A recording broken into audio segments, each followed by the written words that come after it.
नमस्कार दोस्तों। Good morning आप सभी विद्यार्थियों को। गुड आफ्टरनून, गुड इवनिंग, जिस भी समय आप क्लास देख रहे हैं। एक बार पुनः तहे दिल से आपका स्वागत, नतमस्तक होकर के स्वागत। आज की इस क्लास में अपन जो हमारा टॉपिक चल रहा था सहसंयोजक बंध में इलेक्ट्रॉनों का विस्थापन, उसी को कंटिन्यू करेंगे। इंडक्टिव इफेक्ट हमने पढ़ लिया था।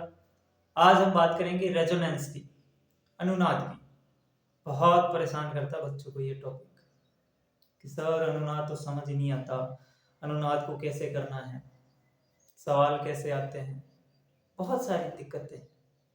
लेकिन उन दिक्कतों का समाधान करने के लिए मैं ये आज की क्लास लेके आया हूँ। सबसे पहली चीज तो अपने अंदर एक कॉन्फिडेंस लाओ कि मैं ये आज इस क्लास में सीख के जाऊंगा। अगर इस इंटेंशन से आप क्लास देखोगे तो सेकंड गारंटी मेरी है कि मैं आपको सिखा के भेजूंगा। और आप ही मरे हुए मन से आए हो कि आज तक तो समझ में आया नहीं, आज क्या हो जाएगा, ऐसा तो नहीं आएगा।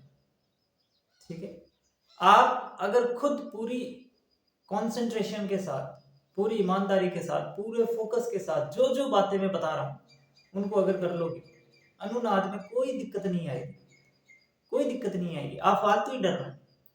अनुनाद यार इतना बड़ा थोड़ी है कि हमें समझ में नहीं आएगा, है? इतना बड़ा कब से हो गया अनुनाद की, हमें समझ में ही नहीं आएगा, है ना। हम कुछ भी कर सकते हैं। ठीक है, तो शुरू करते हैं अपन। ज्यादा मैं बोलूंगा नहीं क्योंकि फिर आप कहेंगे सर बहुत ज्यादा ईगो आ गया आपने। ईगो जैसी कोई चीज है नहीं। वैसे आपको लगा कभी क्लास के अंदर की ईगो ईगो है किस बात का? हमारे पास कुछ है ही नहीं, न सब्सक्राइबर है, न व्यूज हैं, न पैसे हैं, तो ईगो हो गई किसका। चलो, अनुनाद होता क्या है, कुछ वो थोड़ा बहुत आइडिया आपको होगा कि अनुनाद क्या होता है, रेजोनेंस क्या होता है, थोड़ा बहुत जानते होंगे। कभी न कभी तो पढ़ा होगा, 11th में ही पढ़ा होगा कि अनुनाद क्या होता है ना। अनुनाद जैसे ही याद आता है आपके मन में, एक बेंजीन नहीं आता होगा, अनुनाद जैसे याद आता है तो बेंजीन की स्ट्रक्चर आपको याद आती होगी, कुछ नाम याद आते होंगे यार, अनुनादी संरचना, केकुले संरचना, ऐसा कुछ याद आ रहा होगा। तो वही अनुनाद। अनुनाद का मतलब क्या होता है, कुछ यौगिक ऐसे होते हैं, ध्यान से सुनना, मैं स्टार्ट कर रहा हूं। कुछ कंपाउंड या कुछ यौगिक ऐसे होते हैं जिसके सारे के सारे गुण जो हैं वो एक संरचना से नहीं बता सकते। समझ गए मेरी बात को? कुछ कंपाउंड ऐसे होते हैं जिनकी सारी की सारी प्रॉपर्टीज, सारे के सारे भौतिक और रासायनिक गुण एक संरचना से अपन नहीं बता सकते। मतलब उसकी दो या दो से ज्यादा संरचना बनेगी, तो उन्हीं संरचनाओं को अपन अनुनादी संरचना कहते हैं। ठीक है ना। एक मिनट।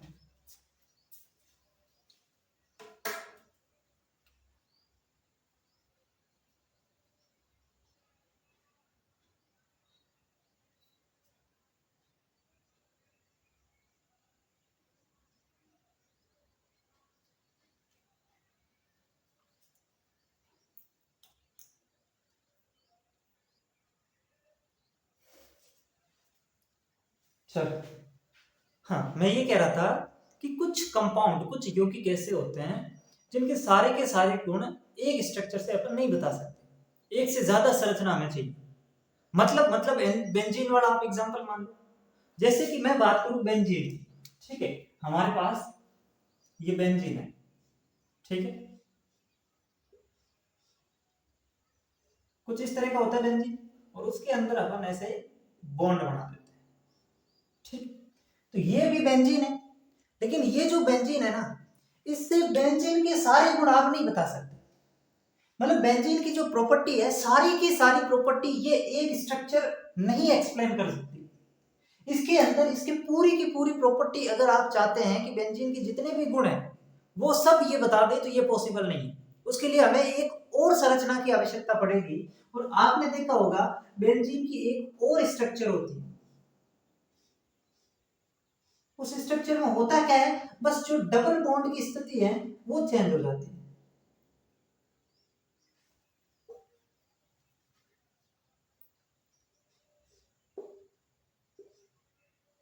ये देखिए, अब यहाँ पे इस और इस बेंजीन में क्या फर्क आ रहा है, आपको पता क्या फर्क नजर आ रहा है? केवल और केवल जो डबल बॉन्ड की स्थिति है उसके अंदर हमें नजर आ रहा है। और यहां पर यह समझना है कि बेंजीन के कुछ गुण जो इससे समझे जा सकते हैं और कुछ गुण इससे समझे जा सकते हैं, यानी कि दोनों को मिला करके बेंजीन के सारे गुण अपन समझा पाते हैं। केवल एक संरचना से बेंजीन के सारे गुण नहीं बता सकते, ठीक है ना। तो जब वो एक से अधिक संरचनाएं बढ़ती हैं सारे के सारे गुणों को समझाने के लिए, तो इन संरचनाओं को अपन क्या कह देते हैं, अनुनादी संरचना कह देते हैं। इन संरचनाओं को क्या कह देते हैं, अनुनादी संरचना अपन कह देते हैं, ठीक है ना। तो ये दोनों क्या है, बेंजीन की अनुनादी संरचना है, ये बेंजीन की क्या है, अनुनादी स्ट्रक्चर है। अब यहां पर एक शब्द आता है अनुनाद संकर, नाम सुना होगा, अनुनाद संकर, रेजोनेंस हाइब्रिड। तो वो क्या होता है, वो इन सभी अनुनादी संरचनाओं का मिला जुला रूप होता है। वो जितने भी अनुनादी संरचना, अब बेंजीन के अंदर दो अनुनादी संरचना है, इसका मतलब ये नहीं है कि सबके अंदर दो ही होगी, दो या दो से ज्यादा भी हो सकती है। समझ गए मेरी बात को, स्ट्रक्चर दो भी हो सकती है, तीन भी हो सकती है, चार भी हो सकती है। वो उस अणु पे डिपेंड करता है कि उसके सारे गुण कितनी संरचनाओं से बताए जा सकते हैं। समझ गए मेरी बात को, तो उस पे डिपेंड करेगा।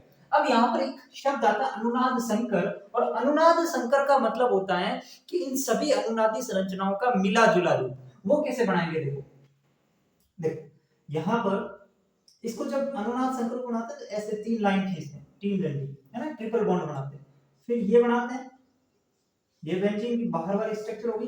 अब देखो यहां पर भी डबल बॉन्ड है कि नहीं, और यहां पर भी डबल बॉन्ड है, ठीक है, इनका मिला जुला रूप है ना। तो अब देखो सब जगह डबल बॉन्ड है, यहाँ पे भी है, यहाँ पे भी है, यहाँ पे भी है, यहाँ पे भी है, यहाँ पे भी है, और यहाँ पे भी, यानी कि सब जगह डबल बॉन्ड है, यहाँ पे सब जगह डबल बॉन्ड, ठीक है ना। तो ये बेंजीन का जो अनुनाद संकर होता है वो ऐसा होता है, और इसी को अपन कुछ इस प्रकार से बना देते हैं, ठीक है ना। ये जैसे बीच में हो गया,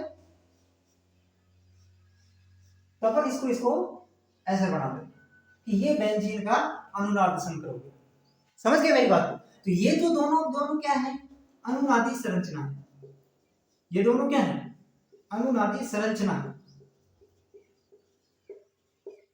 जिसको अपन केकुले संरचना भी कह सकते हैं, है ना। अनुनादी संरचना को अपन क्या कह सकते हैं, केकुले स्ट्रक्चर, केकुले संरचना भी कह सकते हैं, ठीक है ना। और ये आपका क्या हो जाएगा, ये हो जाएगा अनुनाद संकर, इसको नाम दिया जाता है अनुनाद संकर। समझ गए मेरी बात।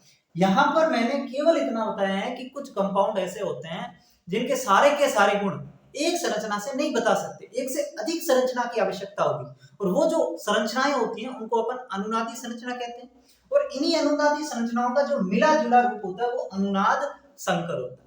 अब यहाँ पर जो अनुनाद संकर है ना, ये वास्तविक होता है, ये क्या होता है, वास्तविक होता है। बाकी जो अनुनादी संरचनाएं होती हैं ये होती है काल्पनिक, ये क्या होती है, काल्पनिक होती है, ठीक है ना। भाई देखो ये भी स्ट्रक्चर पूरी नहीं है इसकी, ये भी पूरी नहीं है, लेकिन ये कंप्लीट स्ट्रक्चर है, इससे आप बेंजीन के सारे गुण बता सकते हैं। तो वास्तविक रियल स्ट्रक्चर बेंजीन की कुछ ऐसी होनी चाहिए जिससे अपन सारे गुण बता सकते हैं। तो ये तो था अनुनाद के बारे में बात, ठीक है ना। अब मैं थ्योरी भी लिखा देता हूँ, वो कुछ इंपॉर्टेंट है नहीं, जो मैंने बताया वही है, कुछ यौगिक ऐसे होते हैं जिनके सभी भौतिक व रासायनिक गुणों को, जिनके सभी भौतिक व रासायनिक गुणों को एक ही संरचना से नहीं समझा जा सकता, एक ही संरचना से नहीं समझाया जा सकता।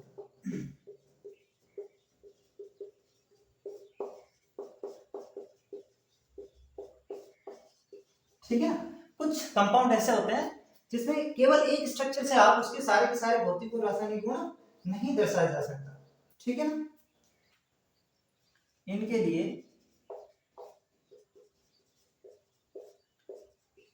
एक से अधिक संरचना होती है, एक से अधिक संरचनाएं होती हैं जिन्हें अनुनादी संरचना कहते हैं, जिन्हें अनुनादी संरचना कहते हैं, या कैनुले, सॉरी केकुले, कैनुला तो अलग हो जाता है, जिन्हें अनुनादी संरचना कहते हैं। और इन अनुनादी संरचनाओं का पूरा नाम आप लिखते हैं, अनुनादी संरचनाओं का मिला जुला रूप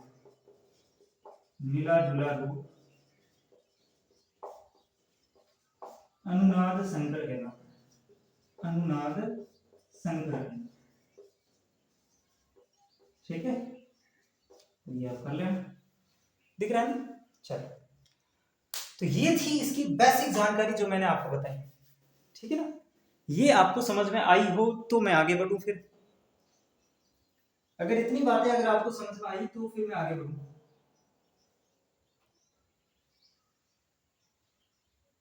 बढ़ सकता हूं? चलो मिटाओ इसको।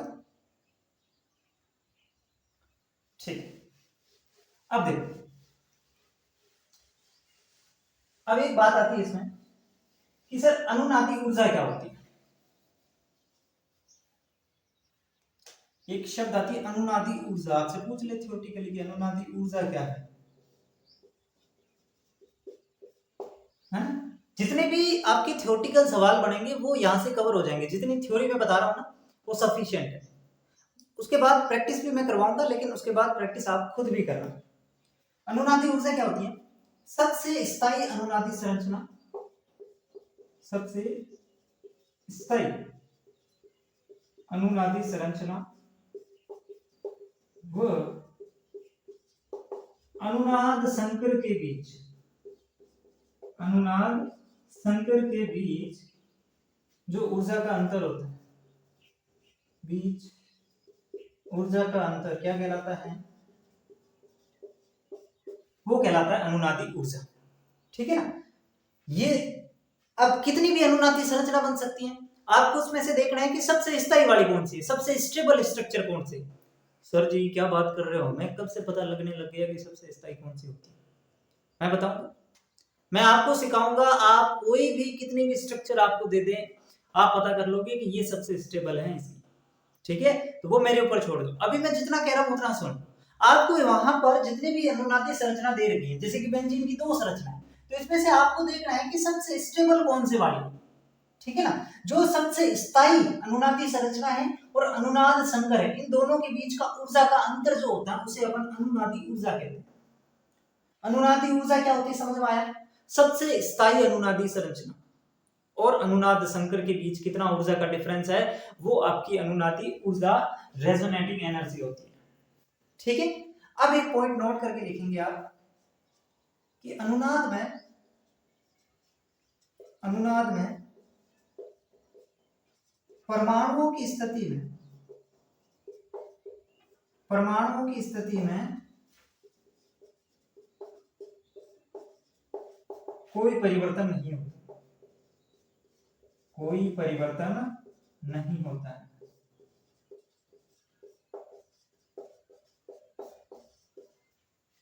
इसमें या तो द्विबंध, ठीक है ना, पाई बॉन्ड, या फिर लोन पेयर, या फिर आवेश चार्ज। चार्ज क्या हो सकता है? प्लस भी हो सकता है, माइनस भी हो सकता है। ठीक है ना, तो इसमें द्विबंध, लोन पेयर या आवेश की स्थिति में बदलाव होता है, आवेश की स्थिति में परिवर्तन होता है। सर जी क्या बात है, समझ ही नहीं आई। देख, मैंने यहाँ पे कहा कि कोई भी जब अनुनाद होगा, जब रेजोनेंस होगा, तो उस रेजोनेंस के अंदर कभी भी परमाणुओं की व्यवस्था में बदलाव नहीं होगा, परमाणुओं की स्थिति नहीं बदलेगी। उसके अंदर किसकी स्थिति बदलेगी? या तो डबल बॉन्ड की स्थिति चेंज हो जाएगी, या लोन पेयर की पोजीशन चेंज हो जाएगी, या फिर आवेश है प्लस हो माइनस हो, यही तो होता है आवेश, तो या फिर इस आवेश की स्थिति में बदलाव हो जाएगा, परमाणु की स्थिति नहीं बदलेगी। जैसे कि यहाँ पर रेजोनेंस हो रहा है, तो यहाँ पर आप देखिए कि यहाँ पर कार्बन था, तो यहाँ पर भी कार्बन ही है। इन कार्बन की स्थिति में बदलाव नहीं हुआ, केवल और केवल जो डबल बॉन्ड है ना, उस डबल बॉन्ड की स्थिति में बदलाव हो गया। ये डबल बॉन्ड ऐसे शिफ्ट हो गए, समझ गए मेरी बात को? तो यहाँ पर अनुनाद के अंदर कभी भी परमाणुओं की स्थिति नहीं बदलती, वो जैसे पहले थी वैसे की वैसी रहेगी। या तो डबल बॉन्ड की स्थिति बदलेगी, जैसे इस वाले केस में आप देख पा रहे हैं कि डबल बॉन्ड की स्थिति बदल गई। ये डबल बॉन्ड पहले यहाँ था, अब वो यहाँ पे आ गया। ये डबल बॉन्ड यहाँ पे था, यहाँ पे आ गया, और ये डबल बॉन्ड यहाँ पे था, यहाँ पे हो गया, यानी कि डबल बॉन्ड शिफ्ट हुए। तो डबल बॉन्ड की स्थिति में बदलाव होता है, परमाणुओं की स्थिति में नहीं।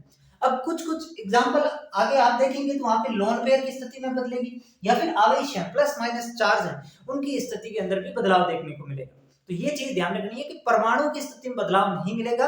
बाकी लोन पेयर की स्थिति में बदलाव हो सकता है, डबल बॉन्ड या पाई बॉन्ड की स्थिति में बदलाव हो सकता है, और चार्ज प्लस या माइनस की स्थिति में बदलाव हो सकता है। ये चीज आपको याद रखनी है कि रेजोनेंस के अंदर क्या होता है।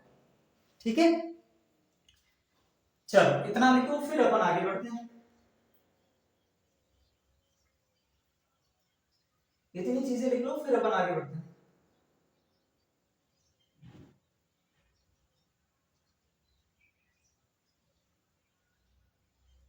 मिटा दो इसको, चलो लिखो लिखो।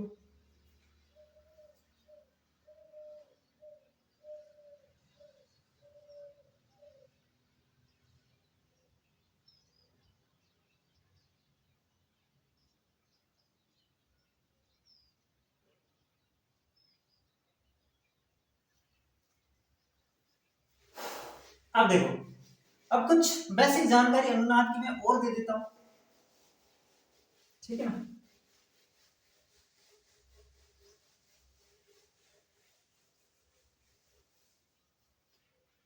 बेसिक जानकारी और दे देता हूं, जैसे कि अनुनाद की अगर मैं बात करूं तो ये एक अंत अणु की घटना है। कैसी है? अंत अणु की घटना है। क्या मतलब सर? मतलब ये हुआ कि जब अनुनाद होता है, रेजोनेंस होता है, तो उसी की स्ट्रक्चर के अंदर जो है वो बदलाव होते हैं, उसी के अंदर चेंज होते रहते हैं, एक ही अणु के अंदर बदलाव होते रहते हैं, उसे कहते हैं अंत अणु। ठीक है ना। उसके बाद ये काल्पनिक घटना है, अनुनाद एक काल्पनिक घटना है। दूसरी बात, इसमें पाई बंध के इलेक्ट्रॉनों का विस्थापन होता है, पाई बंध के इलेक्ट्रॉनों का विस्थापन होता है। ठीक है ना। जैसे कि आपने इलेक्ट्रोमैग्नेटिक प्रभाव पढ़ा, इलेक्ट्रोमैग्नेटिक प्रभाव के अंदर भी क्या होता था, केवल पाई बंध के इलेक्ट्रॉनों का विस्थापन होता था। जबकि आपने इंडक्टिव इफेक्ट पढ़ा, उसमें सिग्मा बंध के इलेक्ट्रॉनों का विस्थापन होता था। तो यहां पर भी पाई बंध के इलेक्ट्रॉनों का विस्थापन होता है। और अगर मैं बात करूं तो यहां पर इलेक्ट्रॉन का पूर्ण स्थानांतरण होता है, पूर्ण स्थानांतरण, है ना। जैसे कि अपन इसको इंडक्टिव इफेक्ट जब अपन ने पढ़ा, प्रेरणिक प्रभाव पढ़ा, तो वहां पर आंशिक धनावेश और आंशिक ऋणावेश आ रहे थे। कहने का मतलब वहां पर इलेक्ट्रॉन पूरी तरीके से टूट करके दूसरे वाले एटम पर नहीं जा रहे थे, केवल और केवल उसकी तरफ ज्यादा खिसक रहे थे, ज्यादा खींचे रहे थे, वो होता था। यहाँ पर पूरी तरीके से इलेक्ट्रॉन उसके ऊपर चले जाएंगे, इसलिए कहते हैं इलेक्ट्रॉन का पूर्ण स्थानांतरण है। और अगर मैं बात करूं तो ये डिस्टेंस इंडिपेंडेंट होता है, डिस्टेंस इंडिपेंडेंट, मतलब ये दूरी पर निर्भर नहीं करता है, जैसे कि इंडक्टिव इफेक्ट कर रहा था। तो ये कंपेयर करके पढ़ो आप, बाकी जो इंडक्टिव इफेक्ट है उससे कंपेयर करोगे तो ये चीजें आपके दिमाग में छप जाएगी। ये डिस्टेंस इंडिपेंडेंट होता है, दूरी पर डिपेंड नहीं करता। ठीक है, चलो एक बात मैं और लिखवा देता हूं, नोट करके लिख देना।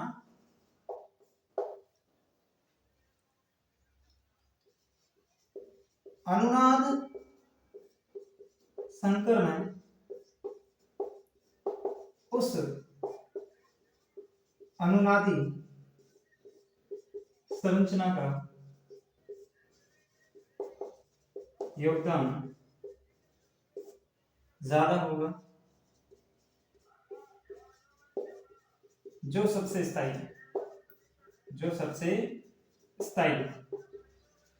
ठीक है ना, जो सबसे स्थायी है उस संरचना का अनुनाद संकर में सबसे ज्यादा योगदान होता है।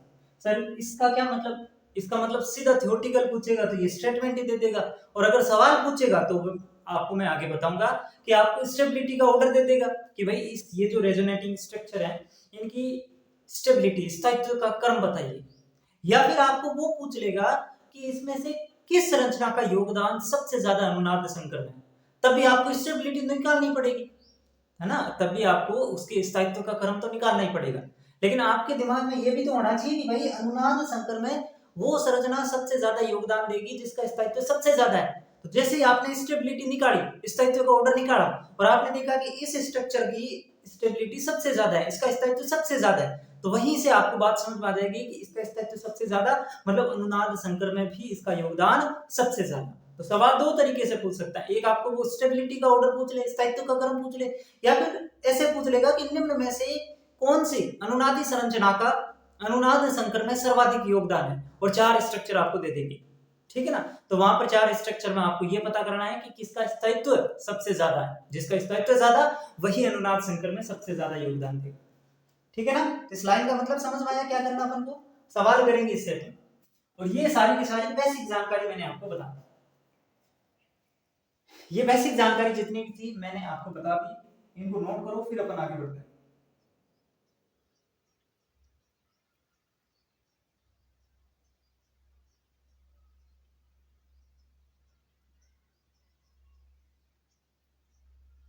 बेटा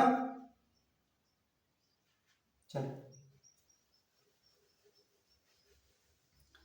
अब अपन पढ़ेंगे कि सर हमें कैसे पता चलेगा कि इसमें अनुनाद हो रहा है कि नहीं हो रहा। सर आपने इतनी रामायण बताई है, हमें कैसे पता चलेगा कि इसमें अनुनाद हो रहा है कि कंपाउंड में अनुनाद हो भी नहीं रहा। हमें तो ये भी नहीं पता कि कौन से कंपाउंड में अनुनाद हो रहा है, कौन से में अनुनाद नहीं हो रहा। तो उसके अंदर मैं आपको 3 चीजें बता रहा हूं। कितनी? 3 चीजें याद रख लोगे। 3 चीजें हैं, 1 2 3। कितनी? 3। और 3 चीजें अगर आप याद रख लोगे तो आप कोई भी स्ट्रक्चर में ये बता पाओगे कि इसमें अनुनाद हो रहा है, इसमें नहीं हो रहा। बता दोगे? मैं बता रहा हूं, देखो अपन पढ़ रहे हैं अनुनाद की शर्तें, कंडीशन ऑफ रेजोनेंस, अनुनाद की शर्तें। पहली शर्त क्या है? पहली शर्त क्या है? एकांतर डबल बॉन्ड हो, अल्टरनेट डबल बॉन्ड। मतलब समझाता हूं, पहले लिखने दो। एकांतर द्विबंध हो, एकांतर द्विबंध हो, एकांतर द्विबंध हो। कहने का मतलब पाई बॉन्ड, फिर सिग्मा बॉन्ड, फिर पाई बॉन्ड, यानी कि अल्टरनेट पाई आ रहा है। अल्टरनेट का मतलब क्या? एक को छोड़ करके एक। अल्टरनेट का मतलब, एकांतर का मतलब क्या होता है? एकांतर, संधि विच्छेद करो, एकांतर, एक प्लस अंतर, एक का अंतर, यानी कि एक के अंतर के बाद वही चीज रिपीट हो रही है। तो पाई सिग्मा पाई, तो यहां पर क्या आ रहा है? अल्टरनेट पाई बॉन्ड आ रहे हैं। और जहां पे भी जहां पे भी अल्टरनेट पाई बॉन्ड दिखे, जहां पे भी आपको अल्टरनेट पाई बॉन्ड दिखे, एक को छोड़ करके उसके बाद पाई बॉन्ड दिखे, वहां पे रेजोनेंस होगा। जैसे कि एग्जांपल से मैं आपको समझाना चाहूं, मैंने यहां पे लिख दिया CH2 double bond CH double bond CH2। अब देखो, इस कंपाउंड को देख के बताओ क्या इसमें अनुनाद हो रहा है? इस कंपाउंड को देख करके बताइए क्या इसमें अनुनाद हो रहा है? बिल्कुल हो रहा है, पाई सिग्मा पाई। और ये स्ट्रक्चर मिलनी चाहिए, पाई सिग्मा पाई। ये सिग्मा बॉन्ड होता है और डबल बॉन्ड होते हैं, उसको पाई बॉन्ड कहते हैं। तो पाई सिग्मा पाई, या अल्टरनेट पाई बॉन्ड है, एक को छोड़ करके पाई बॉन्ड है, पाई बॉन्ड, फिर एक को छोड़ दिया, फिर पाई बॉन्ड। इसका मतलब इसके अंदर अनुनाद होगा, रेजोनेंस होगा। समझ गए मेरी बात को? इसके अंदर रेजोनेंस होगा। अब रेजोनेंस कैसे होगा ये भी मैं थोड़ा सा बता देता हूं। हालांकि आपको इतना ज्यादा नहीं सोचना है कि सर रेजोनेटिंग स्ट्रक्चर कैसे बनाते हैं, वो अपना सवाल नहीं आएगा कि इसकी रेजोनेटिंग स्ट्रक्चर बनाइए, नहीं। अपना सवाल 2 ही तरीके का आएगा, वो मैं आपको बता दूंगा। लेकिन इसको सीख लेते हैं भाई। अब इसकी अगर आपको अनुनादी संरचना बनानी है ना, तो कैसे बनाओगे? देखो ये पाई बॉन्ड है, ये पाई बॉन्ड इधर चला जाएगा और ये पाई बॉन्ड इधर चला जाएगा, यानी कि आगे शिफ्ट हो गए पाई बॉन्ड, है ना, आगे शिफ्ट हो गए पाई बॉन्ड। तो इसके अंदर स्ट्रक्चर कुछ ऐसे बन जाएगी कि ये CH2, ये CH डबल बॉन्ड बीच में आ जाएगा, ये CH और ये CH2। इसके ऊपर पाई बॉन्ड गया तो नेगेटिव, और इससे पाई बॉन्ड जाने से चला गया तो इसके ऊपर आ जाएगा पॉजिटिव। समझ भाई ये स्ट्रक्चर कैसे बनी? मैंने कहा ये पाई बॉन्ड आगे शिफ्ट हो जाते हैं, ये आगे वाले पे शिफ्ट हो गया, ठीक है ना, और ये इससे आगे वाले पे शिफ्ट हो गया। तो ये आगे शिफ्ट हो गया तो यहाँ पे डबल बॉन्ड हो गया, भाई ये आगे शिफ्ट हो गया तो यहाँ पे डबल बॉन्ड हो गया, और ये आगे शिफ्ट हो गई, इससे आगे तो कुछ था नहीं, तो इसके ऊपर नेगेटिव चार्ज आ गया क्योंकि इलेक्ट्रॉन सारे के सारे इसके ऊपर आ गए। ठीक है ना। अब देखो इसके ऊपर नेगेटिव क्यों आया, समझ में आ गया। यहाँ पर डबल बॉन्ड क्यों आया, समझ में आ गया। यहाँ पर प्लस क्यों आया, क्योंकि इससे इलेक्ट्रॉन चले गए तो इसके ऊपर प्लस आया। सर इलेक्ट्रॉन तो इससे भी गए, तो इससे कहाँ गए रे, इसके देखो इधर डबल बॉन्ड था, इस बार इधर हो गया, क्या फर्क पड़ता है। कान इधर से पकड़ो इधर से पकड़ो वो तो एक ही बात है भाई, कान में इधर से पकड़ो इधर से पकड़ो एक ही बात है। ठीक है ना। तो इसके पास इलेक्ट्रॉन की कमी नहीं हुई है, पहले इधर डबल बॉन्ड था अब इधर हो गया, तो इसको कोई ज्यादा फर्क नहीं पड़ा, फर्क पड़ा इसको, इसके पास से इलेक्ट्रॉन चले गए तो इसके ऊपर आया प्लस, और यहां से इसके ये इलेक्ट्रॉन इसके ऊपर आ गए तो ये नेगेटिव आ गया। सर एक बात बताइए कि क्या ये इलेक्ट्रॉन आगे ही जाएंगे, कोई जरूर नहीं, पीछे भेज दो, पीछे भेज दो भाई, लो पीछे भेज दो, चलो लो ये इलेक्ट्रॉन यहाँ पे आ गया, ये इलेक्ट्रॉन यहाँ पे आ गया, अब क्या होगा, कुछ भी नहीं, बस प्लस माइनस की स्थिति बदल जाएगी, ये CH2 नेगेटिव हो जाएगा, ये CH डबल बॉन्ड और CH पॉजिटिव, बस ये इतना सा फर्क हो जाएगा कि ये यहाँ पे आएगा तो डबल बॉन्ड तो यही पे बीच में ही आना है, अब यहाँ से इलेक्ट्रॉन चलेगी तो प्लस इस पे आ जाएगा, और इसके ऊपर इलेक्ट्रॉन आ गया तो माइनस इस पे आ जाएगा। समझ गए मेरी बात को। सर अनुनाद संकर कैसे बनेगा, अनुनाद संकर के लिए 3 ऐसे बनाते हैं, आप ऐसे बनाना, ऐसे मत बनाना, मेरे पास जगह नहीं है। ठीक है, तो ये 3 बना गया। अब देखो कुछ नहीं करना, ये मेन स्ट्रक्चर लिख दो आप, कैसे लिखा, जैसे कि सर CH2 है, CH है, इधर CH है और इधर CH2 है, डबल बॉन्ड मत बनाना, बाकी सारी की सारी संरचना बना दो। अब डबल बॉन्ड कहां पे आ रहा है, देखो यहाँ पे भी आ रहा, यहाँ पे भी आ रहा और बीच वाले में भी आ रहा, मतलब सब जगह डबल बॉन्ड आ रहा है। ठीक है ना, मतलब सब जगह डबल बॉन्ड आ रहा है, तो उस double bond co dot dot से दर्शा दो। ये इसकी क्या हो जाएगी, ये इसकी क्या हो जाएगी, अनुनाद संकर हो जाएगा, और ये 3 इसकी अनुनादी संरचना हो जाएगी। तो इसकी अनुनादी संरचना कितनी होती है साहब, 3 रेजोनेटिंग स्ट्रक्चर होती है। बनती कैसे है, कुछ भी नहीं करना, पाई बॉन्ड को शिफ्ट करवाना है, पाई बॉन्ड को शिफ्ट करवाना, बस इतना सा काम करना है। ठीक है ना। तो ये पहली कंडीशन है इसकी कि अल्टरनेट अगर आपको पाई बॉन्ड दिखे, पाई सिग्मा पाई, तो वहां पर आपका क्या हो जाएगा, रेजोनेंस हो जाएगा। दूसरी कंडीशन बताइए सर, दूसरी कंडीशन क्या हो जाएगी, द्विबंध तथा लोन पेयर एकांतर में हो, द्विबंध तथा लोन पेयर, ठीक है, एकांतर में। इसका मतलब इसके अंदर जो कंडीशन बनेगी, pi sigma lone pair, pi sigma lone pair. ठीक है, ये लोन पेयर है, ऐसे नहीं कि सर आंखें, लोन पेयर लिख देता हूं, तुम्हारा कोई भरोसा नहीं, कुछ भी समझ सकते हो। पाई सिग्मा लोन पेयर, ये कंडीशन अगर कहीं पे दिख जाए तो भी उसमें रेजोनेंस होगा, ये कंडीशन अगर कहीं पे दिख जाए तो भी उसमें क्या हो जाएगा, रेजोनेंस हो जाएगा। ठीक है ना। एग्जांपल सर, एग्जांपल ये रहा, CH2 double bond CH NH2, है ना, ये देखिए क्या दिख रहा है इसके अंदर, sir pi sigma lone pair दिख रहा है sir, pi sigma lone pair, sir pi bond के एकांतर में लोन पेयर दिख रहा है, इसका मतलब अनुनाद की शर्त को फॉलो कर रहा है, मतलब इसके अंदर भी रेजोनेंस होगा। सिंपल सी बात है, कुछ भी नहीं, बस 3 शर्तें हैं, 2 शर्तें तो हमारी हो भी गई कि भाई एक तो पाई के अल्टरनेट में पाई आ रहा हो, या पाई के अल्टरनेट में लोन पेयर आ रहा हो। अगर पाई के अल्टरनेट में लोन पेयर आता है तो भी वहां पर क्या हो जाएगा, अनुनाद रेजोनेंस हो जाएगा। ठीक है ना बच्चों। अब देखो, अब इसके अंदर क्या कंडीशन होगी, सर इसका रेजोनेटिंग स्ट्रक्चर बना के बताइए, चलो बनाता हूं। अगर कहीं पे लोन पेयर हो तो ध्यान रखना, लोन पेयर हमेशा इसके अंदर आएंगी और ये आगे की तरफ शिफ्ट होगा, इसके अंदर हमेशा यही कंडीशन होगी। अगर पीछे से लोन पेयर हैं तो ये पाई इलेक्ट्रॉन आगे शिफ्ट होंगे, क्योंकि पीछे इलेक्ट्रॉन है और ये पीछे वाले इलेक्ट्रॉन आगे वाले इलेक्ट्रॉनों को धक्का देंगे। ठीक है ना, इलेक्ट्रॉन इलेक्ट्रॉन में क्या होता है, रिपल्शन, प्रतिकर्षण होता है, तो ये इलेक्ट्रॉन आगे वाले इलेक्ट्रॉन को धक्का देंगे, जिससे आगे वाले इलेक्ट्रॉन फेंक जाएंगे किसके ऊपर, CH2 के ऊपर फेंक जाएंगे, और ये वाले जो नाइट्रोजन के ऊपर लोन पेयर लगे हुए हैं वो आ जाएंगे बीच में बॉन्ड के तौर, यही कंडीशन होगी इसमें। और इसके अंदर रेजोनेटिंग स्ट्रक्चर कुछ इस तरीके की बनेगी, CH2 के ऊपर नेगेटिव, यहां पर सिंगल बॉन्ड हो गया CH डबल बॉन्ड NH2। ठीक है ना। तो ये इस प्रकार की कुछ स्ट्रक्चर यहाँ पे, अच्छा हाँ यहाँ पे पॉजिटिव लग जाएगा क्योंकि इसके ऊपर इलेक्ट्रॉन की कमी।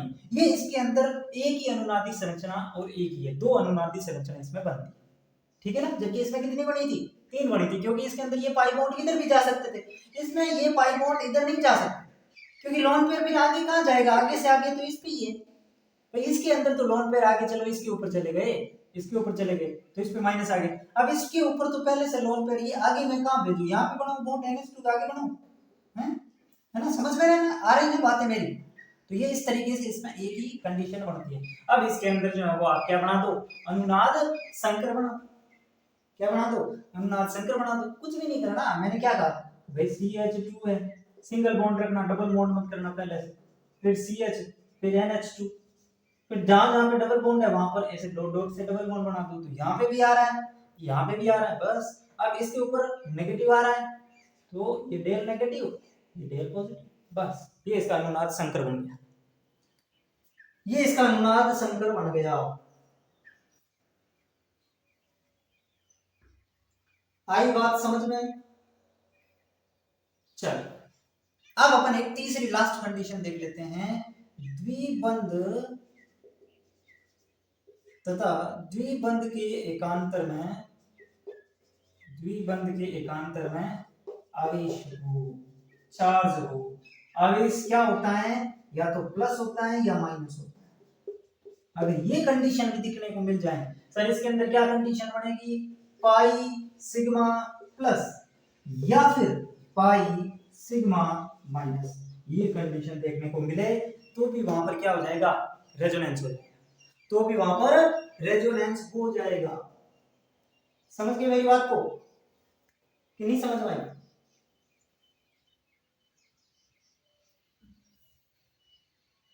चलो एग्जांपल से बताता हूं, CH2 double bond CH, CH2 एक के ऊपर है पॉजिटिव चार्ज यहां पर, और एक मैं यहां पे बना दूं CH2 डबल बॉन्ड CH, इसके ऊपर है नेगेटिव चार्ज, दिख गया।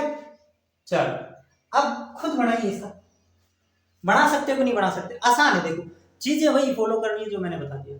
अब देखो इसमें पहली बात तो रेजोनेंस होगा कि नहीं होगा, होगा सर, क्यों, क्योंकि द्विबंध के एकांतर में आवेश आना चाहिए, डबल बॉन्ड के अल्टरनेट में अगर आपको कोई चार्ज दिखे तो भी वहां पर रेजोनेंस होगा, तो पाई सिग्मा प्लस, ये वाली कंडीशन फॉलो हो रही है, पाई सिग्मा प्लस, यानी कि डबल बॉन्ड के अल्टरनेट पर प्लस आ रहा है, या फिर पाई सिग्मा माइनस, ये भी तो चार्ज है, ये भी तो आवेश है, आवेश प्लस भी हो सकता है माइनस भी हो सकता है, उससे कोई फर्क नहीं पड़ता। तो अगर आपको डबल बॉन्ड के अल्टरनेट में एकांतर में कोई चार्ज दिख जाए तो वहां पर रेजोनेंस होगा। अब यहाँ पर रेजोनेंस होगा कैसे वो अपन को समझना कि भाई सर रेजोनेंस होगा कैसे, वो थोड़ा सा बता दो आप। देखो ये सवाल आपसे नहीं पूछेंगे कि रेजोनेंस कैसे होता है, इसका रेजोनेटिंग स्ट्रक्चर कैसे बनेगा, लेकिन एक अपने अंदर समझ तो विकसित होनी चाहिए, डर तो भगाना चाहिए ना अपन को कि रेजोनेंस कैसे बढ़ता है। अब इसके अंदर कुछ हमने किया, देखो बहुत इंटरेस्टिंग है ऑर्गेनिक केमिस्ट्री, अगर आप समझने लगोगे बहुत इंटरेस्टिंग है। अभी जैसे कि इसको करो, अब इसके अंदर कैसे होगा, देखो पाई बॉन्ड या प्लस की स्थिति में बदलाव होगा, भाई ये चीज हम शुरुआत में पढ़ रहे हैं, जितने नियम जितने फैक्ट हमने पढ़े उनको दिमाग में रखो। हमने क्या पढ़ा कि अनुनाद के अंदर या तो डबल बॉन्ड या फिर आवेश या फिर लोन पेयर की स्थिति में बदलाव होता है ना, परमाणु की स्थिति में कोई बदलाव नहीं होगा। तो यहाँ पर जब अनुनादी संरचना बढ़ेगी या तो डबल बॉन्ड की स्थिति बदलेगी या प्लस की स्थिति बदलेगी, इनकी स्थितियों में बदलाव करना है बस। कैसे होगा बदलाव, देखो अब यहाँ पर डबल बॉन्ड किस तरफ जाएगा, मेन चीज इसमें ये देखनी है कि ये डबल बॉन्ड किस तरफ जाएगा, बताओ डबल बॉन्ड इसमें किस तरफ जाएगा, इसमें किस तरफ जाएगा, या किधर भी भेज दो, दोनों में या सेम तरफ जाएगा, बताओ क्या कंडीशन फॉलो होगी, किस तरफ जाएगा डबल बॉन्ड।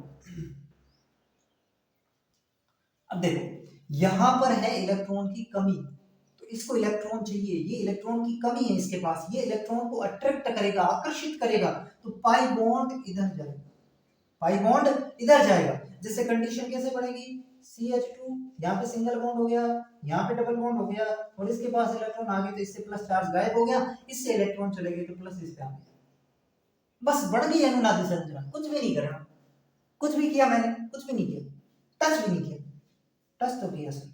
चलो अब देखो इसके अंदर किधर जाएगी lone pair, sorry pi bond किस तरफ जाएगा बताओ, सर इधर माइनस चार्ज है और माइनस चार्ज का मतलब इलेक्ट्रॉन ज्यादा है। अगर इलेक्ट्रॉन सर ज्यादा है तो ये इलेक्ट्रॉन पाई बंद के इलेक्ट्रॉनों को धक्का देगा सर, उसको प्रतिकर्षित करेगा, जिससे इलेक्ट्रॉन सर आगे की तरफ भागेंगे। मतलब इसमें इलेक्ट्रॉन सर इसके ऊपर आ जाएंगे। हाँ जी, इसमें इलेक्ट्रॉन आपके इसके ऊपर आ जाएंगे और ये जो नेगेटिव चार्ज है ये यहाँ पे बीच में आ जाएगा। ठीक है ना। अब कैसा स्ट्रक्चर बना, CH2 सिंगल बॉन्ड और एक बॉन्ड इसके ऊपर आ गया, यानी कि माइनस इसके ऊपर आ गया, फिर CH और ये इसके ऊपर माइनस वाला यहाँ पे डबल बॉन्ड आ जाएगा और CH2। ये इसकी संरचना बन गई, ये इसकी स्ट्रक्चर बन गई। समझ गए मेरी बात को?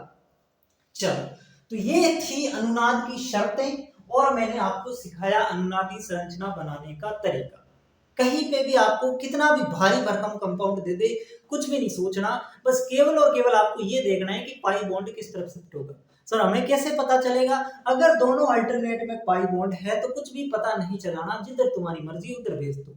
अगर उस पाई बॉन्ड के अल्टरनेट में लोन पेयर है तो वो अपने से दूर फेंकेगा इलेक्ट्रॉन को। लोन पेयर इस तरफ लगा हुआ है तो पाई बॉन्ड इससे आगे जाएंगे, क्योंकि ये पीछे से धक्का मार रहा है। लोन पेयर की तरफ कभी पाई बॉन्ड नहीं जाएगा, लोन पेयर की तरफ पाई बॉन्ड कभी नहीं जाएगा। क्यों जाएगा? पहले ही उधर इलेक्ट्रॉन ज्यादा है तो वो उधर थोड़ी आने देंगे, वो तो कहेंगे धक्का मारेंगे इसे। ठीक है ना, तो ये अपने आप उधर आगे चला जाएगा। अगर प्लस चार्ज है तो हमेशा लोन पेयर उसकी तरफ जाएंगे, और अगर माइनस चार्ज है तो सेम ये वाली कंडीशन है, माइनस चार्ज या लोन पेयर के अंदर इलेक्ट्रॉन आगे की तरफ जाएंगे। समझ गए? अब कर लोगे, बहुत आसान है, बहुत आसान है। चलो, अब ये थी चीजें, तो आपको शर्तें समझ में आई? बताओ मुझे एक बार फिर से अपने दिमाग में काउंट करो, 1 2 3। तीन शर्तें थी। कौन कौन सी तीन शर्तें अनुनाद की?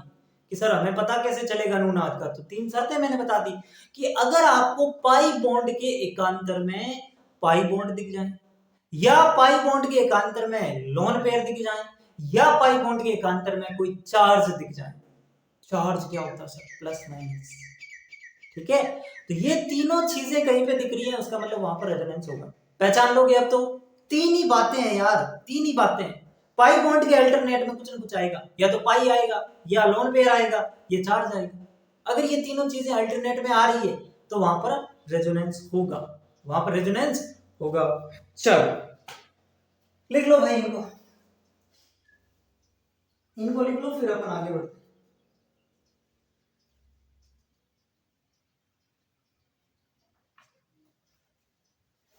इनको लिख लो, फिर अपन आगे बढ़ेंगे।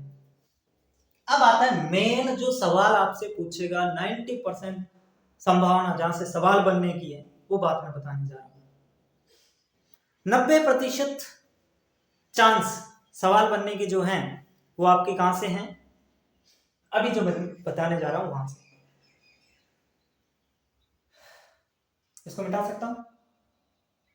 चलो, शर्तें समझ में आ गई। तीन शर्तें हैं, एकांतर द्विबंध हो, द्विबंध या लोन पेयर एकांतर में हो, या द्विबंध के एकांतर में कोई चार्ज हो। ठीक है, ये भी याद नहीं हो तो ये याद रख लेना, pi sigma pi, pi sigma lone pair, pi sigma plus, pi sigma minus. Okay, अब ध्यान से सुनो। अब हमारा टॉपिक है स्टेबिलिटी ऑफ रेजोनेटिंग स्ट्रक्चर, अनुनादी संरचनाओं का स्थायित्व। सवाल आपको कैसे बना के देगा? आपको जो है वो चार या तीन स्ट्रक्चर दे देगा और उनको आपको जो है वो कहेगा कि इनका सही ऑर्डर क्या है। फिर ऑप्शन ए दे देगा first greater than second greater than third, third greater than second greater than first, second greater than first greater than third. इस प्रकार के सवाल देखे आपने तो वो सवाल यहाँ पे बनेगा। या फिर निम्न में से कौन सी संरचना ज्यादा स्थायी है? चार option A B C D. ठीक है ना, तो अब हेडिंग लगाएंगे अनुनादी संरचनाओं का स्थायित्व। हेडिंग लगाओ।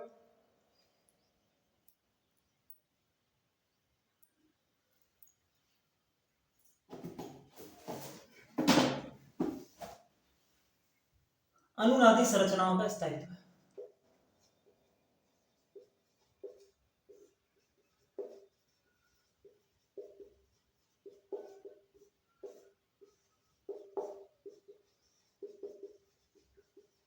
Stability of resonating structure. अनुनादी संरचनाओं का स्थायित्व हमें पता करना है। कैसे करेंगे पता बताओ? अनुनादी संरचनाओं का स्थायित्व कैसे पता करेंगे? रूल बता रहा हूं मैं आपको 4। कितने? 4। शर्तें कितनी बताई? सर 3 बताई। रूल कितने बताऊंगा? 4 बताओगे। क्या सर उससे सवाल हो जाएगा? 100% गारंटी मेरी, ठीक है ना। ये 4 रूल हैं, ये ध्यान में रख लेना, आपका सवाल गलत नहीं होगा, ठीक है। तो चलो क्या क्या रूल है? रूल्स रूल्स रूल नंबर 1, अनावेशित संरचना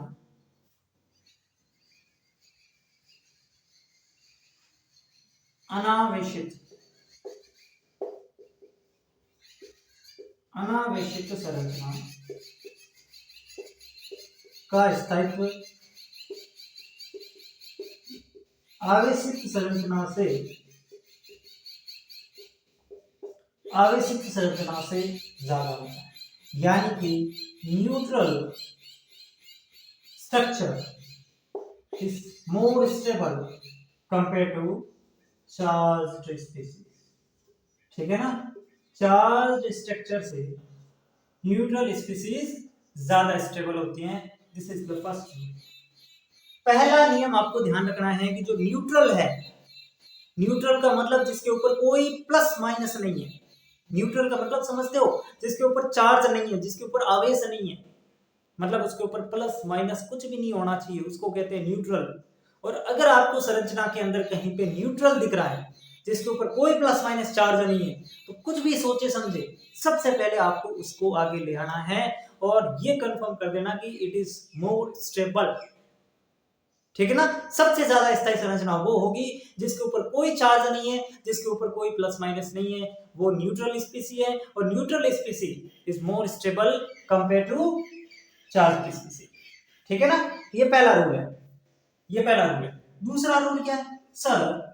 अब एग्जाम में तो 4 थे सर, एग्जाम में तो 4 संरचना थी सर। एक तो आपने इससे बता दिया कि जिसके ऊपर जो है वो न्यूट्रल हो या जिसके ऊपर कोई चार्ज ना हो वो सबसे ज्यादा होगी, वो तो हमने सर अलग कर दिया।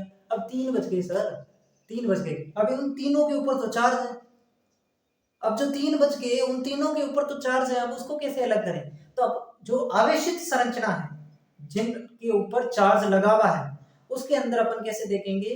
तो उसके अंदर आपको देखना है नंबर ऑफ कोवेलेंट बॉन्ड, सहसंयोजी बंधों की संख्या, ठीक है ना। या अपन कह सकते हैं पाई बॉन्ड। जितने ज्यादा पाई बॉन्ड उतनी ज्यादा संरचना स्थायी। एक स्ट्रक्चर के अंदर 2 पाई बॉन्ड है, एक स्ट्रक्चर के अंदर 3 पाई बॉन्ड दिख रहे हैं, ज्यादा स्टेबल कौन सी हो जाएगी? 3 वाली हो जाएगी, क्योंकि रूल हमारा क्या कह रहा है? जितने ज्यादा पाई बॉन्ड वो संरचना उतनी ही स्थायी हो जाएगी। या फिर मैं कहूं जितने ज्यादा सहसंयोजी बंध वो संरचना उतनी ज्यादा स्थायी, ठीक है ना। जितने ज्यादा सहसंयोजी बंध, ठीक है ना, या इसको आप पाई भी कह सकते हैं। जितने ज्यादा सहसंयोजी बंध उतनी ज्यादा स्थायी,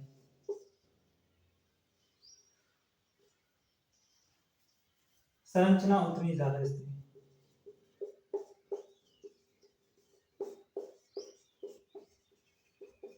ये सेकेंड रूल है, ये सेकेंड रूल आपको फॉलो करना है पाई बॉन्ड वाला, कि जितने ज्यादा उसके अंदर पाई बॉन्ड देखने को मिलेंगे वो स्ट्रक्चर उतनी ही ज्यादा क्या हो जाएगी? स्थायी हो जाएगी, ठीक है ना। जितने ज्यादा सहसंयोजी बंध संरचना उतनी ही अधिक स्थायी, ठीक है बच्चों। चलो तीसरा रूल बताओ। तीसरा नियम आपको ये याद रखना है कि विपरीत चार्ज या विपरीत आवेश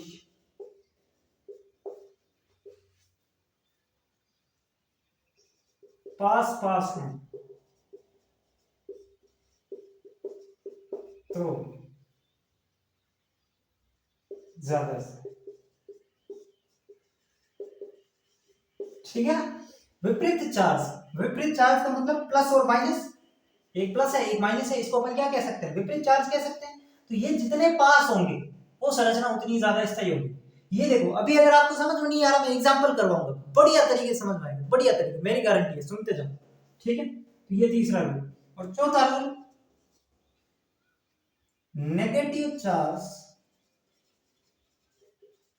charge on more electronegative atom will more stable. ये तीसरा रूल है कि negative charge on more electronegative atom will more stable, यानी कि ऋणावेश अधिक विद्युत ऋणी परमाणु का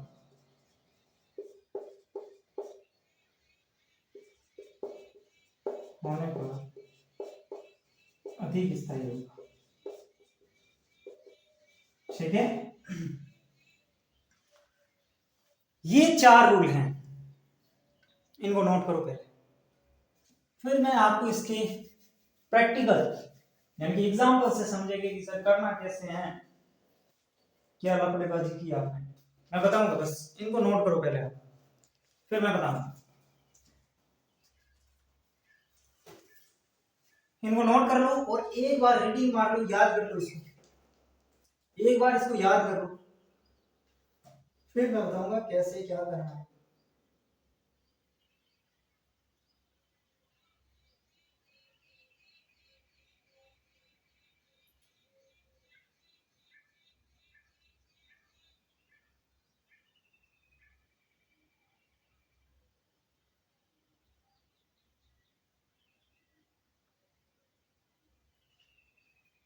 मिटा दो, मिटा दो, चलो मिटाता नहीं, इसके ऊपर यहां पे अपन प्रैक्टिस करेंगे।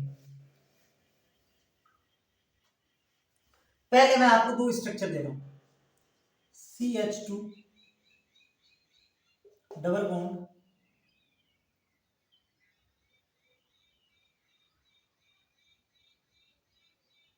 एक मिनट,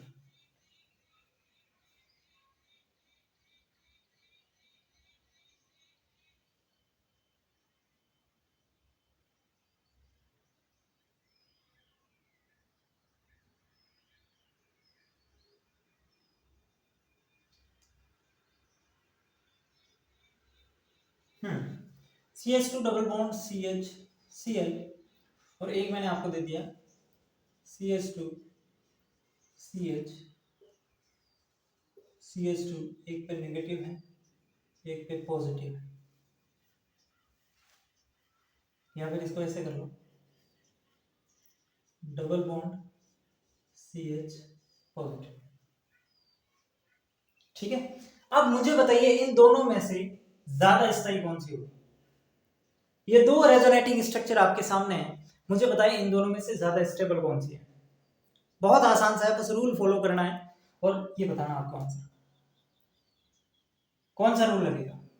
पहला रूल लग जाएगा कि भाई जो न्यूट्रल है वो ज्यादा स्ट्रक्चर ज्यादा स्टेबल होगी चार्ज से, तो इसके ऊपर तो आवेश दिख रहे हैं, कुछ सोचना भी नहीं है, इसके ऊपर कोई चार्ज नहीं दिख रहा, मतलब ये क्या है? ज्यादा स्थायी है, ये क्या है? मोर स्टेबल है। और एक चीज ध्यान रखना, ये जितने भी रूल मैंने बताए ना, इन रूल को सीक्वेंस में याद रखना, सीक्वेंस में क्रम वाइज फॉलो करना, ऐसे नहीं है कि जब मन किया तीसरा लगा दिया, जब मन किया पहला लगा दिया, नहीं, पहले आपको पहला रूल लगाना है, पहले आपको फर्स्ट रूल लगाना है, वो जब अप्लाई नहीं हो तब सेकंड, फिर थर्ड, फिर फोर्थ, इस तरीके सीक्वेंस में लगाना है। भाई जब आपको मैं ABCD लिखने को बोलूं तो आप कैसे लिखोगे? A फिर B फिर C फिर D, ऐसे लिखोगे?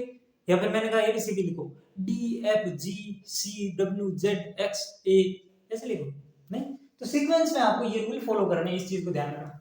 तो पहला हमने नियम लगाया और पहला नियम से ये इसके अंदर फिट बैठ गया कि जो अनावेशित है, जो न्यूट्रल है, वो ज्यादा स्टेबल होगा चार्ज वाले की तुलना में। क्लियर? समझ में आई बात? या फिर इसको ऐसे लिख दो, आप थोड़ा अच्छे समझ पाओगे, ये थोड़ा सा अलग स्पीसीज होगी। मैंने ये लिख दिया CH2 minus CH positive Cl, ठीक है? ऐसे लिखते हैं। अब ये दोनों देखो, ये दोनों एक दूसरे के रेजोनेटिंग स्ट्रक्चर है कि भाई ये पाई बॉन्ड जो है ये इसके ऊपर आ गया, जिससे इसके ऊपर नेगेटिव, और इससे चला गया तो इसके ऊपर पॉजिटिव, ठीक है ना, तो इसके ऊपर माइनस प्लस आ गया और इसके अंदर डबल बॉन्ड है, तो ये आपकी न्यूट्रल स्पीसी है और ये आपकी क्या हो जाएगी, प्लस वाली स्पीसी। तो ज्यादा स्टेबल कौन सी हो जाएगी, जो न्यूट्रल है। क्लियर? अरे इतनी बात समझ में आई कि नहीं आई मुझे बताओ।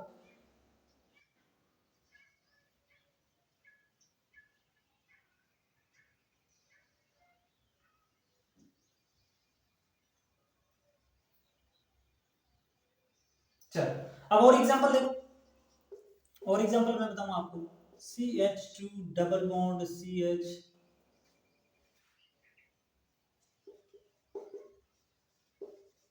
CH2, ठीक है ना, एक ये है और एक मैंने आपको दे दिया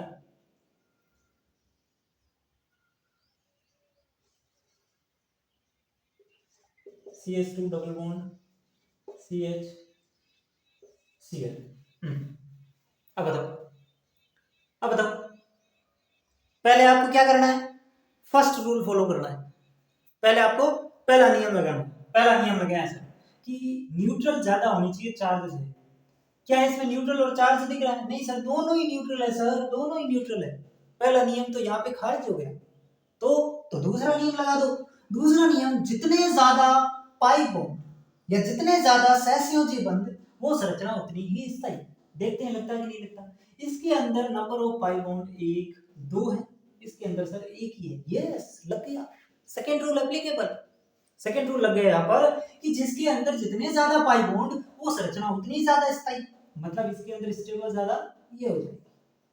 कितना आसान है, देखो कितना आसान है। ऐसे ही सवाल आएंगे आपके कोई पेपर के अंदर, यूं नहीं है सर ऐसा आ जाएगा, हमें पता ही नहीं आएगा। ठीक है, तो जितनी मैं बातें बता रहा हूँ उनको फॉलो कर लोगे, पेपर में सवाल हो जाएगा। अगर आपका दिमाग खुला है, क्लास में आप चीजें सीख पा रहे हैं। अब ये जरूरी नहीं है कि यही सवाल उठाया जाए पेपर में, कतई जरूर नहीं है। पेपर के अंदर वो कैसा भी सवाल उठा सकता है, हजारों करोड़ों लाखों एग्जाम्पल हैं, कैसा भी उठा सकता है। आपको बस ये रूल आने चाहिए। अगर आपको ये रूल याद है, अगर आपने कॉन्सेप्ट समझ लिया और ये मैंने जो प्रैक्टिस करवाई वो आपके दिमाग में सेट हो गई, तो आप कैसा भी एग्जाम्पल दे दो, क्या फर्क पड़ता है।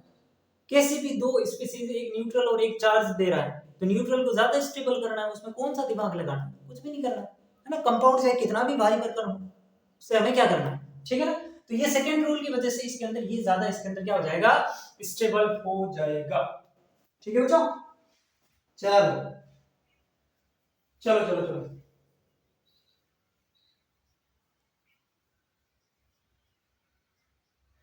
और रूल और बताओ।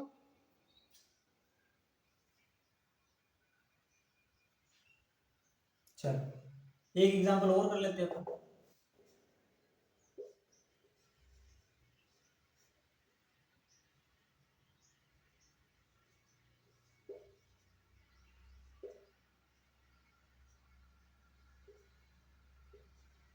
दिख रहा है नहीं दिख रहा आपको?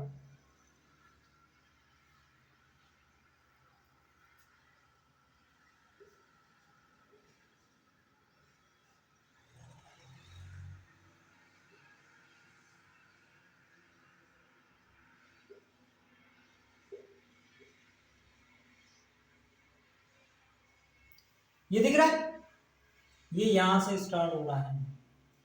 अब बताओ इन दोनों में से ज्यादा स्टेबल कौन सा होगा, बताओ ज्यादा स्टेबल कौन सा होगा। पहला रूल लगाओ, पहला रूल लगाओ सर। पहला रूल कहता है कि न्यूट्रल और चार्ज वाली बात, यहाँ पर तो दोनों ही सर चार्ज है, कोई न्यूट्रल नहीं है, तो किसको ज्यादा स्टेबल करें। ठीक है, पहला रूल नहीं लगेगा। दूसरा रूल ये कह रहा है कि सर जितने ज्यादा पाई बॉन्ड, वो उतना ही ज्यादा स्टेबल। चलो इसमें अप्लाई करते हैं। सर इसमें पाई बॉन्ड 1 2, सर इसमें भी 1 2, सर ये भी नहीं लगा, सर ये भी नहीं लगा।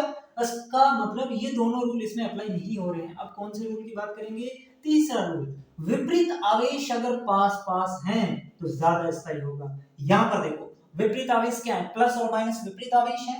यहां पर प्लस देखो, यहां पर प्लस, यहां पर और यहां पर माइनस, जबकि यहां पर प्लस यहां पर और माइनस यहां पर, मतलब यहां पर एक जगह प्लस और माइनस पास पास है और एक जगह प्लस माइनस दूर दूर है। समझ गए मेरी बात को। अगर विपरीत आवेश पास पास हो तो वो संरचना क्या होती है, ज्यादा स्थायी मतलब इन दोनों के अंदर मोर स्टेबल ये हो जाएगा। क्यों हो जाएगा ये मोर स्टेबल? क्योंकि इसके अंदर प्लस और माइनस चार्ज पास पास में है, यहाँ पर प्लस और माइनस चार्ज दूर दूर है। कितने कार्बन का गैप पड़ गया देखो, इसके अंदर एक कार्बन का डिफरेंस है, ठीक है ना, इसके अंदर देखो 1 2 3 कार्बन का डिफरेंस हो गया। यहाँ पर बहुत ज्यादा जो है वो दूर है प्लस माइनस चार्ज, और यहाँ पर प्लस माइनस बहुत नजदीक नजदीक है। तो रूल हमने ये पढ़ा था कि अगर प्लस माइनस चार्ज विपरीत आवेश पास पास में होते हैं तो वो संरचना ज्यादा स्थायी होती है, तुलना में अगर दूर दूर होंगे तो वो कम स्थायी होगी। ठीक है ना, ये रूल आपको फॉलो करना है। समझ गए मेरी बात को कि नहीं समझे बताओ, आगे समझ? चलो एक एग्जांपल अपन और प्रैक्टिस कर लेते हैं, उसके बाद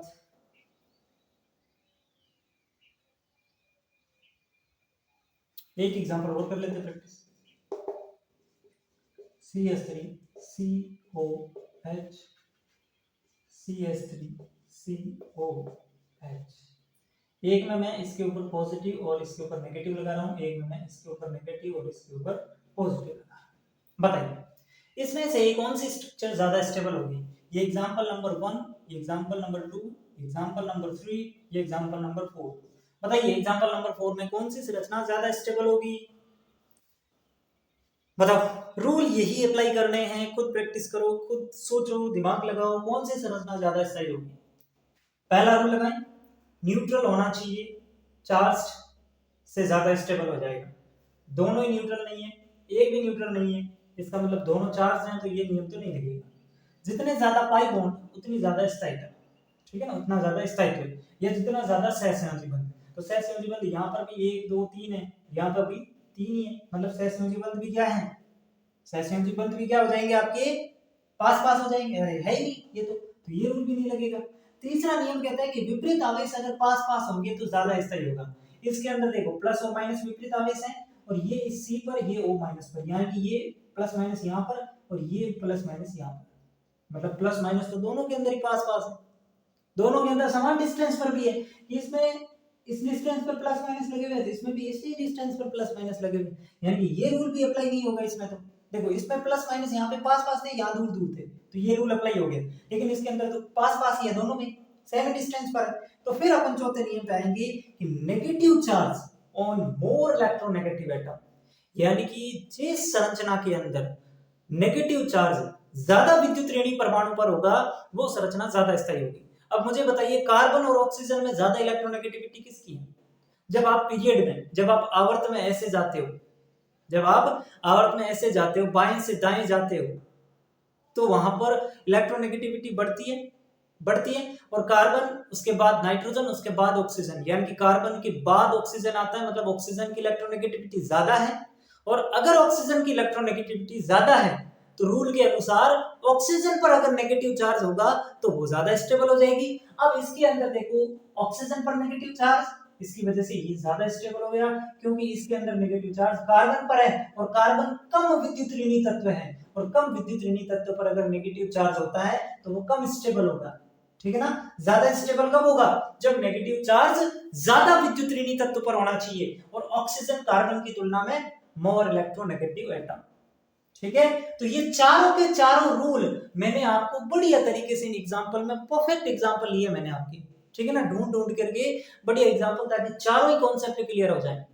अब इनके अंदर आपको चारों के मिक्स सवाल भी आ सकते हैं। ये तो मैंने आपको एक एक करके अप्लाई करना सिखाया।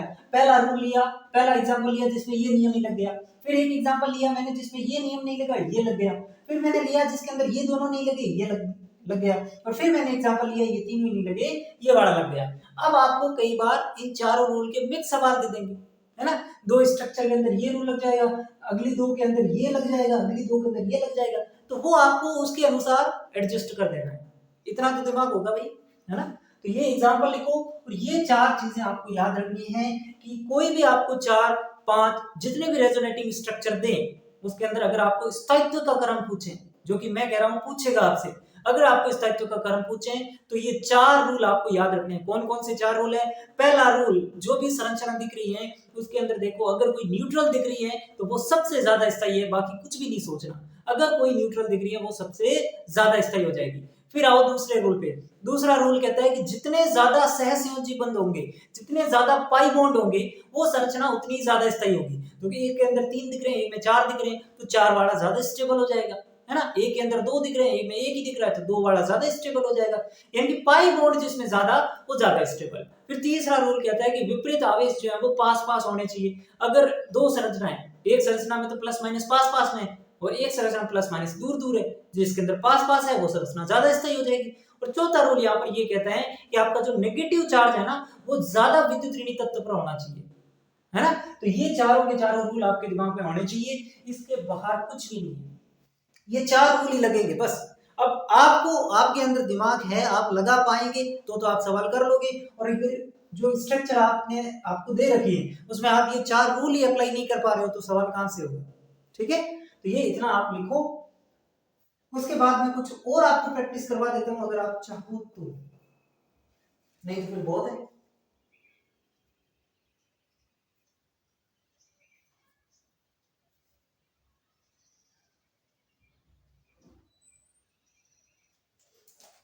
और करवाना है कि बस एक दो और करवा देता हूं, इसको मिटा दूं। चल,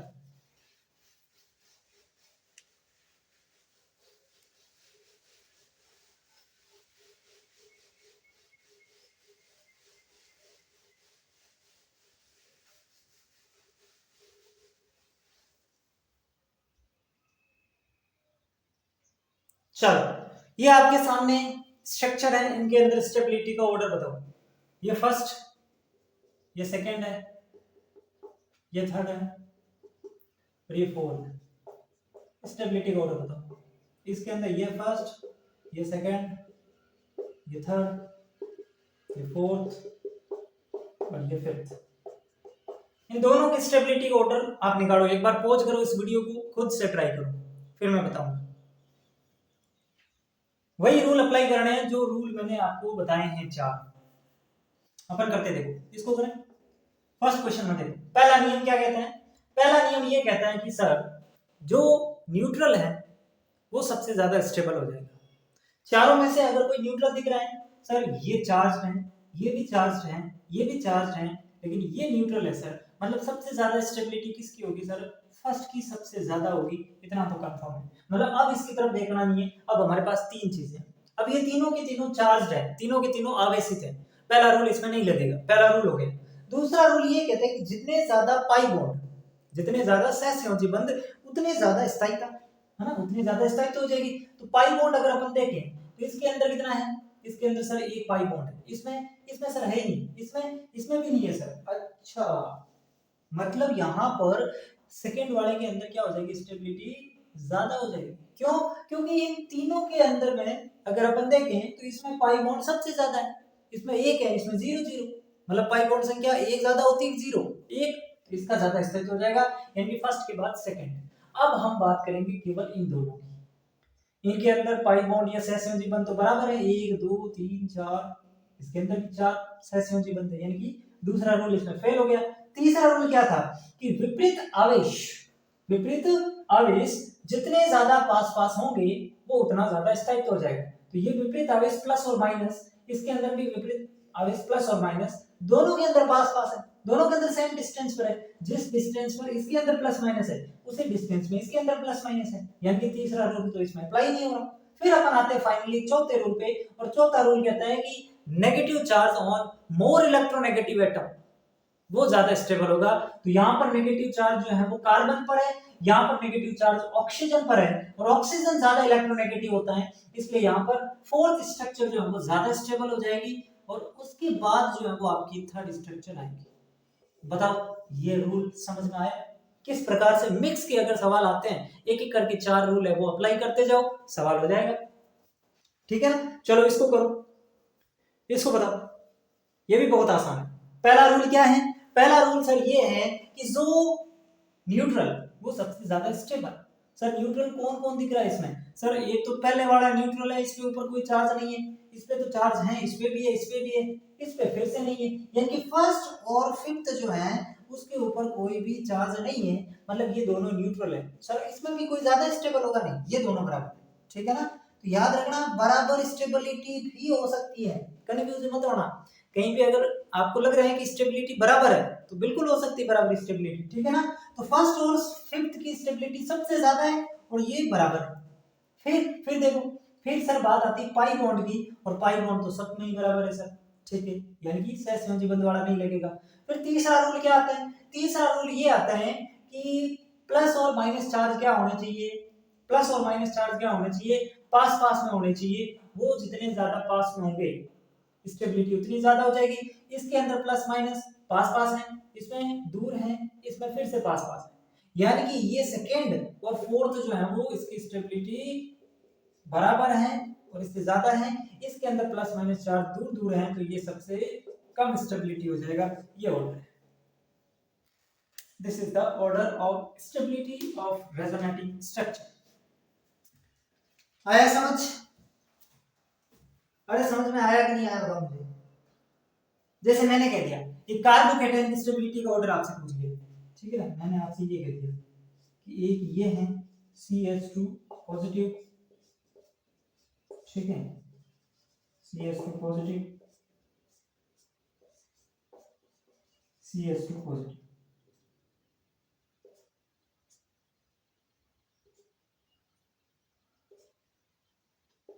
बताओ इसमें कौन सा ज्यादा स्टेबल है, इसमें कौन सा ज्यादा स्टेबल है, चलो वैसे बताओ इसमें ज्यादा स्टेबल कौन सा है, बताओ। पहला रूल है कि न्यूट्रल होना चाहिए, न्यूट्रल तो कोई भी नहीं है, न्यूट्रल तो कोई भी नहीं है। फिर दूसरा रूल कहता है कि पाई बॉन्ड ज्यादा होना चाहिए, बिल्कुल पाई बॉन्ड वाला रूल इसमें करेक्ट बैठ रहा है, इनकी सबसे ज्यादा इसमें, फिर इसमें जीरो नहीं, तो ये इसकी क्या हो जाएगा, रेजोनेटिंग स्ट्रक्चर की स्टेबिलिटी का ऑर्डर हो जाएगा। या फिर वो आपसे यूं कह देगा कि निम्न कार्बोकेटाइन की स्टेबिलिटी का ऑर्डर बताओ, तो यही कार्बोकेटाइन है, यही ऑर्डर हो जाएगा, कोई अलग से थोड़ी हो जाता है। सी पे प्लस लगा हुआ रहता है उसको ही तो कार्बोकेटाइन कहते हैं, ठीक है ना। तो यही आपके इसके अंदर कार्बोकेटाइन की स्टेबिलिटी का ऑर्डर हो जाएगा, ठीक है बच्चों। चलो, तो ये थी आज की क्लास। मैंने पूरा प्रयास किया कि रेजोनेंस आपको समझ में आए, और आई होप आपको समझ में आया होगा। अगर आपको समझ में आई है चीजें तो एक बार इस चैनल को सब्सक्राइब कर दो, अगर आपको पसंद आई है तो, ठीक है ना। एक बार फिर से मैं रिवाइज करूं, फिर से मैं समराइज करूं, अनुनाद क्या होता है। सबसे पहले कुछ कंपाउंड ऐसे होते हैं जिनकी सारी के सारे गुण एक स्ट्रक्चर से अपन नहीं बता सकते, एक से अधिक संरचनाओं की हमें जरूरत पड़ती है। उन संरचनाओं को हम अनुनादी संरचना या केकुले संरचना कहते हैं, और इन सभी संरचनाओं का जो मिला जुला रूप होता है वो अनुनाद संकर होता है। वास्तविक रूप अनुनाद संकर ही होता है, बाकी अनुनादी संरचना क्या होती है, काल्पनिक होती है, ठीक है ना। फिर मैंने कहा कि जो अनुनाद होता है उसके अंदर केवल और केवल जो है वो इलेक्ट्रॉन की स्थिति में बदलाव होता है, मतलब या तो पाई बॉन्ड शिफ्ट होगा या लोन पेयर शिफ्ट होंगे या चार्ज शिफ्ट होगा, परमाणु की स्थिति में बदलाव यहां पर नहीं होता है। फिर मैंने बताया अनुनादी ऊर्जा कि वह संरचना जो सबसे ज्यादा स्थायी है और अनुनाद संकर के बीच जो ऊर्जा का अंतर रहेगा उसको अपन अनुनादी ऊर्जा कहेंगे। फिर मैंने एक नियम बताया कि अनुनाद संकर में उस संरचना का योगदान सबसे ज्यादा होगा जो सबसे ज्यादा स्थायी है, समझ गए मेरी बात को। और फिर मैंने आपको जो है बताया कि अनुनाद एक अंतर अणु घटना है, ये काल्पनिक घटना है, ये पाई बॉन्ड के इलेक्ट्रॉन इसमें स्थापित होते हैं, इलेक्ट्रॉन का पूर्ण स्थानांतरण होता है, इसके अलावा ये डिस्टेंस पे डिपेंड नहीं करती, ठीक है। फिर मैंने अनुनाद की 3 कंडीशन बताई कि या तो पाई बंध के अल्टरनेट में, पाई बंध के अल्टरनेट में पाई बंध दिख जाए, या पाई बंध के एकांतर में आपको लोन पेयर दिख जाए, या पाई बंध के एकांतर में कोई आवेश दिख जाए, प्लस या माइनस दिख जाए। ये तीनों चीजें अगर कहीं पे नजर आ रही हैं, pi sigma pi, pi sigma lone pair, pi sigma plus या पाई सिग्मा माइनस, तो वहां पर अनुनाद होगा। और फिर स्टेबिलिटी और ऑर्डर अगर निकालना चाहते हैं अनुनादी संरचनाओं का तो उसमें 4 रूल मैंने बताए। सबसे पहले न्यूट्रल जो है वो ज्यादा स्टेबल होगा चार्ज की तुलना में। दूसरा, जिसके अंदर जितने ज्यादा पाई बॉन्ड, जितने ज्यादा कोवेलेंट बॉन्ड वो उतना ज्यादा स्थायी। तीसरा नियम, प्लस और माइनस जितने ज्यादा पास पास होंगे वो संरचना उतनी ज्यादा स्थायी होगी। और चौथा नियम मैंने बताया कि नेगेटिव चार्ज ज्यादा विद्युत ऋणात्मक तत्व पर होना चाहिए, तब वो संरचना ज्यादा स्थायी होती है। ये 4 रूल आपको फॉलो करने, ठीक है ना। एक सवाल आपसे मैं यहाँ पे इसके अंदर ये पूछूं, अगर ये तो स्टेबिलिटी ऑर्डर तो आपने बता ही दिया, मैंने ये आपको 4 ऑप्शन है, ठीक है ना, ये ए ऑप्शन है, ये बी ऑप्शन है, ये सी ऑप्शन और ये डी ऑप्शन है। एक सवाल मैं बना देता हूँ। क्वेश्चन ये है कि निम्न अनुनादी संरचनाओं में, निम्न अनुनादी संरचनाओं में से अनुनाद संकर में सर्वाधिक योगदान किसका है, किसका होगा, बताओ। ये क्वेश्चन है, मैंने क्वेश्चन दे दिया आपको कि निम्न अनुनादी संरचनाओं में से अनुनाद संकर में सर्वाधिक योगदान किसका होगा। ऑप्शन ए ये, ऑप्शन बी ये, ऑप्शन सी ये, ऑप्शन डी, बताओ किसका होगा। एक लाइन जो मैंने पीछे बताई थी उसी को अप्लाई करना। तो मैंने ये कहा था कि जो सबसे ज्यादा स्थायी संरचना है वही सबसे ज्यादा क्या हो जाएगी, अनुनाद संकर में योगदान देगी, यानी कि ऑप्शन ए करेक्ट। ठीक है ना। तो इस प्रकार के सवाल अगर आपसे आएंगे तो कर लोगे, कोई दिक्कत नहीं होगी। चलो आज की क्लास को यहीं पे अपन समाप्त करते हैं। नेक्स्ट क्लास में अपन हाइपर कॉन्जुगेशंस, अति संयुग्मन क्या होता है उसको पढ़ेंगे।